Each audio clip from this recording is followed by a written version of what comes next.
कधीच नाही चुकणार तुमचे फेवरेट टीव्ही शोज झी5 सोबत, तेही एकदम फ्री। मोठी चूक करायला लागलाय तुम्ही, तुमच्यावर हात टाकलाय त्या माणसानं आणि तुम्ही आता माघार घेतली तर तो मोकाट सुटणार, एवढं लक्षात ठेवा। अगं आणि अशा घाणेरड्या वृत्तीचा माणूस आपल्यामुळे समाजात मोकाट फिरत राहिला तर आपण इतर मुलींचं आयुष्य धोक्यात आणतोय। तू असा विचार कर ना। नाही नाही, मला खरंच तक्रार करायची नाहीये, माझी अडचण समजून घ्या हो। अगं तुझी लग्नाचीच अडचण आहे ना व, आम्ही सांगतोय की तुला, आम्ही तुझं लग्न लावून देतो। हे बघा नीलमताई, तुम्ही आता मागे हटायचं नाही अजिबात। आम्हासनी आमच्या आया बहिणी अशा लेच्या पैच्या झालेल्या चालणार नाहीत, लढायचं बिंदास, आम्ही आहे तुमच्या संग। नाही हो मालक, नका बाहेरीला पड। मी सगळं विचार करूनच बोलते। खरंच सांगते,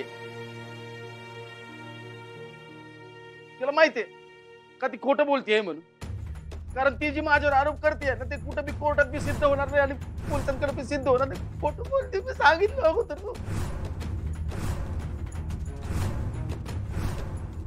एक मिनिट, मी साक्षीदार आहे। तिच्या ओरडण्याचा आवाज ऐकून मी आतमध्ये आले होते आणि साहेब तुम्ही आत्ता गोडाऊन मध्ये जा, तिथे यांच्या झटापटीचे सगळे पुरावे तुम्हाला सापडतील। सीसीटीव्ही फुटेज चेक करा, 2 मिनिटात उघडा पडशील तू कोर्टात। बघितलं, तुमच्याच बाजूने निकाल लागणार आहे, ती बी तात्काळ लागू शकतो। तुम्ही टेन्शन घेऊ नका, फक्त तक्रार करा, सोडू नका त्याला। पोरी, तूच वाचव ग आता माझ्या पोराला। अगं अगं तो जेलात गेला ना तर माझं कोणीच नाहीये बघ, तूच काहीतरी कर, त्याला माफ कर। मी तुझ्या पुढे पदर पसरते ग। धाकले सरकार, मी माझी अडचण का समजून घेत नाहीये? मला नाही करायची त्यांची तक्रार, मला नाही पडायचं आहे त्यात। त्यांना काय म्हणायचं आहे ते म्हणू दे, मी त्यांना नाही महत्व देत। मला माझी अडचण माहितीये, मी नाही तक्रार करू शकणार। इन्स्पेक्टर साहेब, मला या भानगडीत नाही पडायचं, मी नाही करू शकणार त्यांची तक्रार। सरकार, आपण यांच्यावर अशी जबरदस्ती नाही करू शकत। आता त्यांच्यावर अन्याय झालाय, तेच जर तक्रार करायला तयार नसतील तर आपण काय करू शकतो? तुम्ही एक काम करा, ह्या वेळेस यांना एक समज द्या, आणि नाही ऐकलं तर आम्ही आहोतच। ठीक आहे, धन्यवाद इन्स्पेक्टर साहेब, पण याला असं सोडायचं नाही।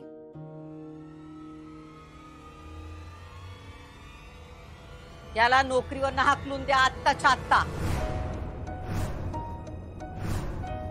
हा मला इथं दिसता कामा नाही, कळलं काय रे? परत बाहेर जाऊन असलं काहीतरी उद्योग करू नकस। बाहेर जाऊन ह्या पोरगीला जर तू त्रास दिलास, पायच मोडून ठेवतो बघ। अहो थोरलं सरकार, आता हे मिटलंय ना सगळं, मग आता तुम्ही सोडून द्या ना, त्याला घ्या नोकरीवर। आमच्यावर का अन्याय करायला आहे? हो बाई, तुमचं नशीब आहे, या पोरीने तक्रार केली असती तर तो जेल मध्ये गेला असता। त्याला आम्ही फक्त नोकरीवरनं काढलेला आहे, नशीब समजा हे। हो म्हणजे तक्रार नाही म्हणजे त्यांनी काय चूकच नाही केली ना। अहो तुम्ही नका असं करू, त्याला नका नोकरीवरनं काढून टाकू। आता तिने पण तक्रार मागे घेतली ना। आई साहेब काय सांगायला ऐकलं ना? ह्याच्या जागी मी जरी असतो तरी आमच्या आई साहेबांनी हेच केलं असतं। थोडं ध्यानात ठेवा, लय बोल नका आता। नीलमताई, झोच नाही, कुणी जरी तुमच्याकडे नजर वर करून बघितलं तर थेट येऊन तुम्ही आम्हाला कळव, तुम्ही घाबरता का? मी तुम्हाला पण बाकीच्यांना सांगतो, बाकी सगळ्या बायकांनी मी आजच सांगून ठेवतोय, इथं कुठला पण गैरप्रकार तुम्हाला वाटला, शेफ नाही असं जर तुम्हाला वाटलं, तुम्ही येऊन सांगा की, बिंदास्त राहायचं इथं। समजलं नव्हतं तुम्हाला? ओके, घेऊन जा तू नीलमताईसनी, आणि तू जाऊन त्यांच्या घरच्यासनी काय सांगू नको. त्यासनी स्वतःहून सांगावंसं वाटलं तर ते सांगतील. नाही नाही भावा, मी कशाला सांगेन. घेऊन सरकार चहा. ठेव तिकडं.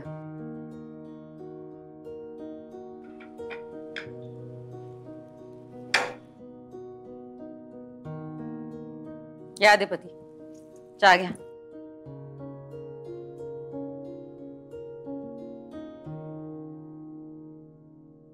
जे काही झालंय त्याचा विचार केला तरी डोकं फिरतंय आमचं. आपण काहीतरी चांगलं करायला जावं आणि कोणीतरी बिब्बा घालावा असं झालंय. बघा ना, महिलांना रोजगार द्यायची कल्पना किती चांगली होती.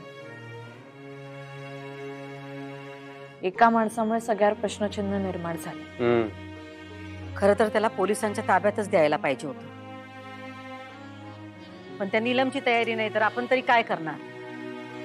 पण अधिपती, आम्ही तुम्हाला सांगून ठेवतोय, तो मोकाट सुटलाय. काही दिवस त्या नीलमला आणायला सोडायला एखादा माणूस ठेवा.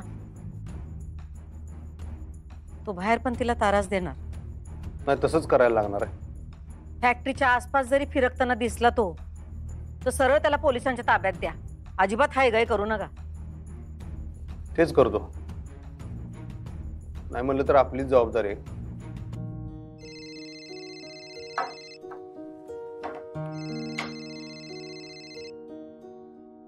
हा, क्या बोल. तुम्ही सगळे निघून गेलात आणि ती मुकादमची माझ्या डोक्यावर बसली आहे. ते सगळं सोड, मला सांग, तू त्या नीलमताईंना सुखरूप पोहोचवलंच ना घरी? हो हो, तिला मी सुखरूप घरी पोहोचवलंय, पण ही मुकादमची आई काय जायला तयार नाही रे भावा. का? काय झालं? गेला नाही तू त्या? अरे भावा, त्या जायलाच तयार नाहीत. त्या म्हणतात मुकादमला परत नोकरीवर ठेवा, त्याच्याशिवाय मी घरी जाणार नाही. आता कसं समजू मी त्यांना? असं आडग्यावणी करतात, मला कळत नाही. त्याच मी एकदा सांगितलं, तू जायला सांगतेस नाही. अरे भावा, ते ऐकतच नाहीत आमचं. तू फॅक्टरीमध्ये ये आणि तू समजव त्यांना. हे खूप डिफिकल्ट होतं रे याला हँडल करणं. बरं, मी आलो. थांब, आलो. लवकर ये. गेल्या नाहीत होय अजून त्या? त्याला कामावर ठेवून घ्या म्हणतात, त्याशिवाय काही जात नाही. आडूनच बसल्यात म्हणून. अजिबात ऐकायचं नाही त्याचं. अजिबात त्याला नोकरीवर ठेवायचं नाही. त्याच्या आईला काही वाटत कसं नाही? सांगतो मी, जातो. तुम्ही जा आणि नीट समजावून सांगा. दादाजी,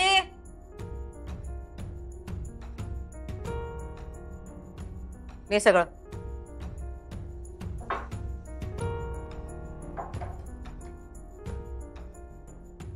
एवढं सगळं झाल्यानंतर परत नोकरीवर ठेवायला सांगतायत. त्यासनी काहीच कसं वाटत नाही. बघा ना, आई असली म्हणून काय झालं? तिला कळलं पाहिजे आपल्या मुलानं केवढी मोठी चूक केली. बरोबरच आहे. त्याच्या जागी आमचे अधिपती जरी असते का नाही, तरी आम्ही त्यासनी सोडलं नसतं. त्यांना माफी दिली नसती, शिक्षा केलीच असती.